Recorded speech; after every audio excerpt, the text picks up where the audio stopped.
Milo says, "Good morning, all my friends out there in YouTube." He says, "Good morning. I'm doing fine. I'm just checking out all the rain in the back, protecting the van."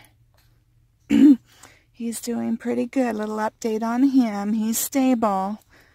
Not better, but not worse, so we're okay. Yes, we are. See, we're still very comfortable. Not a lot of panting. He says, "I'm just don't walk a lot, but I'm okay." He says, "I'm getting to be like Mama."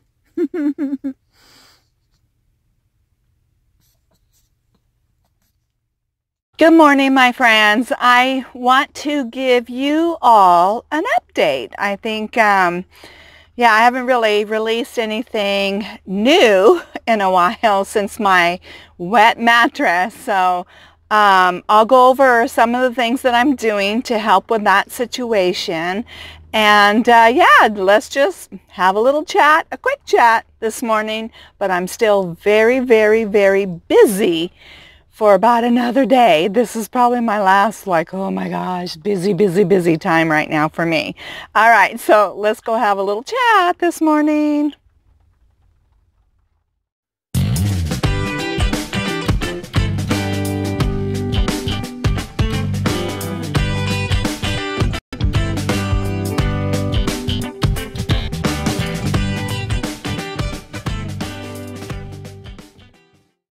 Well, my friends, I want to give you guys a update, so I'll try to make it as quick and brief that I can. So I have been doing really well over the wet mattress situation. So I got a lot of great tips that I've been working on. I've been keeping the side window open all the time. I keep the radiator heater going in the back. I still do that, but I do have a ceramic heater that I've got going more on the step as you step in, the floorboard here. So I always keep that going.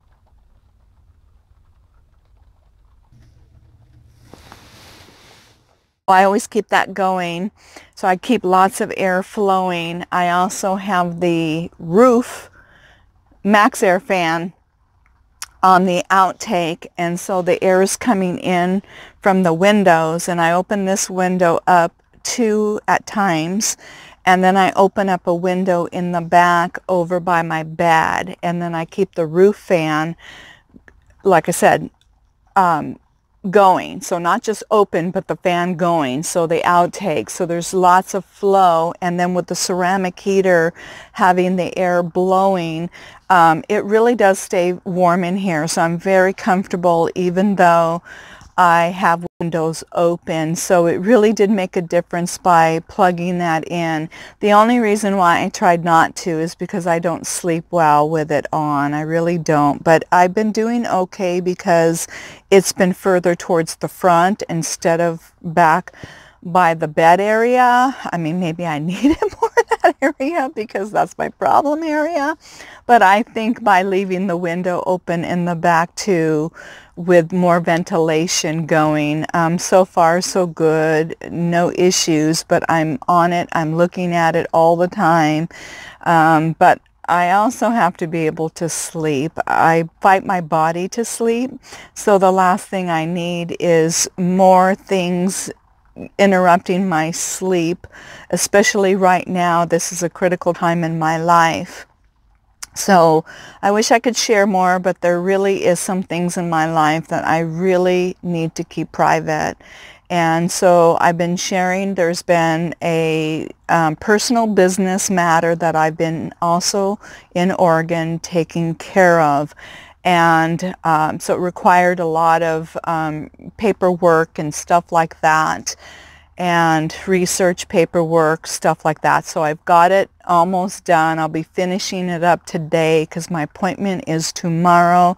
And I'm just glad that this part of my journey Yeah, this part is over, even though I have more ahead of me coming up here. So I'm just still taking everything in my life day by day. Okay. I still need to narrow down a doctor, but I've been okay with some meds because I did see a doctor in my old area when I got back into the Pacific Northwest. So she gave me enough medicine and refills to get me for 3 or 4 months, I believe, something like that. So that really did help me since I wound up in such a toxic roommate situation. I don't know what I would have done if she didn't extend the refills on the gabapentin when she only gave me that 1 month. And when I called up, I told them my van broke down and my situation, and she knew I was going to be looking for a new doctor in the new county area where I landed with the roommate situation. So she knew there was lots of changes. I had to wait for my transfer to go through, and it did, into the new county where I'm at. I still want to keep this county because I just feel that when I'm here, and there's times if I'm not in an RV park and I have to be here for doctors, I'm much closer to an area where I can get to adequate camping and boondocking, and it does require me going up into the mountains when the weather is decent, so I can do that while I'm coming back into town to take care of business. Definitely, I can see myself coming back to this park if I ever needed to. So that's a plus if they ever have openings. So there's just more options, I feel, in the county. Actually, there's 2 counties kind of together that I'm a part of. So I just believe that there's more options for me. You know, if I have to come back here and deal with doctors and things like that, until I eventually change my domicile. That is my long-term goal. This is just the short term right now. That my goal is eventually to get out of the Pacific Northwest or Oregon as my domicile. I just don't think it works with me and my body. It really doesn't. I don't want to have to ever be here in this kind of wet, damp type moisture that I have to deal with. I do better with a drier cold than a wet cold if I do have to deal with a cold. Okay, so I've mentioned that, and I still believe that, even though I'm doing better. I can't wait for things to change weather-wise in another month. So yeah. Another thing is I do have to go to my storage unit coming up here pretty soon in the next couple of weeks. Or at least in another week and a half I need to get to my storage unit, and then also pick up some mail, and then I'll have to go out that direction pretty soon every couple of weeks. Just getting the van ready to roll, checking my mail, lots of things like that that I'm going to be needing to do. And then while I do that, there's some places that I want to take you all along and show you. So there's a state park on my way back that I want to show you. Another place I heard that's pretty cool to go and visit, you know, and check out. And then if I'm still waiting to take care of things and I need to be in a different area up the mountain, there's some other areas that I've always wanted to check out that I could be doing that while I'm still wrapping things up here in the Northwest. So there's still some things that I'll be showing you that I'm excited about coming up in the future. Also, next, after I get through this big hurdle, I mean, because it took so much of my time for research and, you know, preparing for this appointment tomorrow, is working on my drone. So I'm going to be taking you along that journey. learning more about the drone, showing you the drone, hopefully finding a place where I can fly it. And yeah, I'm going to be ordering new cameras, so I'm excited about that. I've been doing some research on my options of cameras. So stay tuned for more information on that, so I can just show you the beauty along my journey in a better way than what I've been doing. Okay, so still lots of cool things, lots of fun things coming up in the future.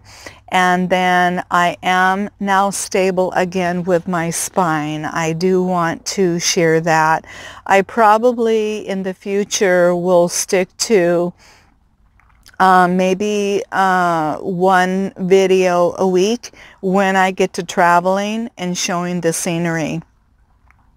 I know there's people out there that don't believe the time that it takes to put a video together, and now that I've been learning how to do things on a computer, and it really does take a lot of time to edit. This one here, no time at all. When you just sit in front of a camera and you just talk and share your journey, I mean, it's like boom, boom, you could get it up probably 10 minutes, okay, 15 minutes top, depending on if you add pictures and music.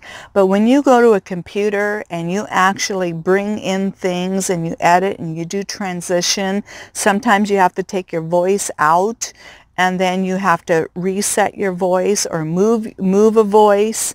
Yeah, I mean, it gets more and more in depth depending on what you want to do with your video, your transitions, if you want to do stills in there, and separating things and adding things and moving voices, adding music.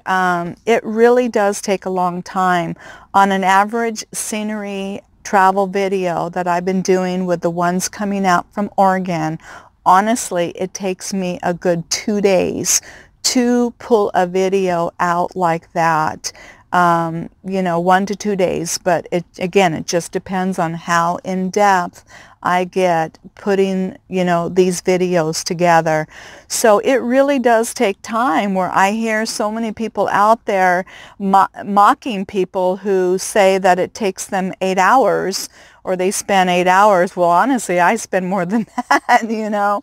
Maybe it'll get better. Maybe I'll be able to condense all that down once I learn the editor. But I know when you're first learning, I'm learning all these skills and things of transitions, and like I said, detaching voices, and yeah, it's pretty in depth. And then you have a fade, like if you have music, you can fade it out at a time and bring it in and bring it out. I mean, there's just so much involved that it really does take time. But let's hope I get a little faster at it, than maybe I could get to 8 hours to a day in my future. But right now it could take up to 2 days. And that's my headband, and that's working on it a lot. And I, you know, just I'm not going to have that kind of time when I start hitting the road to be doing lots of videos. But usually when I hit the road, I'm getting to point A to point B, and I sit for a couple of weeks anyway. So I don't see that being a problem. And then maybe I could do a travel and then an update video, and then maybe I could do something quicker to always let you guys know how I'm doing. But that's in the future. I'll figure it all out later. But yeah, so I just wanted to give you a quick update and let you know that my neck is better, but I do have to watch still how much my head is bent. I do more things upright. I watch more things upright instead of bent when I'm watching, you know, my YouTube. I put it up on my table and I'm watching it more up here instead of in my lap where everything is down here. If I'm texting on social media, my head was just really being bent way too much, and I have to be way more mindful about my head position. So yeah, watching my posture. And I'm sure when the weather gets nicer and I can take more walks, I really got to get back and keep some movement going and my exercises going. It's been really hard to do that in the van in such a tight place, and maybe I'll do a different video in the future how I'm able to do something like that in such a tight place, but I have to limit how many exercises I can do because I'm stuck in the van because of the moisture and the weather outside, or snow, or so maybe I'll do a video in the future on how I've worked around that situation in such a very tight van. My van is very tight because of the wet bath and my galley, and then I've got this table, so I only have, maybe, I don't know, I'll measure it, but it looks like about only 3 feet to work with from here, and then only so far to the back, maybe, I don't know, 5 feet or something. So it's very, very tight in here, but I managed to work around it the best I can. All right, so, but I'm doing good. I just wanted you to know, and I really thank everybody for your thoughts and your prayers, and just rooting for me, and I'm doing much better. And then I hope after this appointment tomorrow, maybe the next day, to get back into town, get some shopping done. I'm still working on my mattress situation. Oh, one other thing is they don't allow you to wash blankets and anything like that. So no bedding, no blankets. You probably could do sheets, I guess, but not things like that. I don't know why. Maybe they're trying to protect their washer and dryer. So I will have to find a time when I can also get into town and go to a laundromat to wash the cover that goes to my Tempur-Pedic, and plus I really want to get some of my bedding washed too. So there's going to have to be a laundry day and nail that too. All right, so yeah, so that's kind of what I've got going on, and I'm going to finish my videos of traveling out to Oregon, so I'll be working on that. Plus, I do want to wrap up some more of my story, Don't Give Up, because I still went through a lot more hurdles, not so much related to my health, because that was pretty much where it was at. Well, it did get worse as my job situation got worse, and which led me to be in the van. So I am going to finish up a couple more parts of my story that I think hopefully will inspire other people out there to just keep persevering no matter what life brings your way, right? Even though at that time it could be so challenging and so difficult, but you just have to rise eventually above what life brings our way, because there's definitely ups and downs through life. That's just what's going to happen. But anyway, so I do want to finish my story. All right, so I hope I didn't get too long, but I just want to let you know I'm doing okay. And I'm so glad tomorrow is one big hurdle out of my life after I get through this appointment tomorrow. I wish I could share more, but I really can't. But it's been a tough 2 weeks preparing for this journey, this part of my journey, but more to come. All right. I love you all. Thank you for your patience and your support, your emotional support, your comments, and just being here with me. I really do appreciate it. All right, so I'll see you in the next video.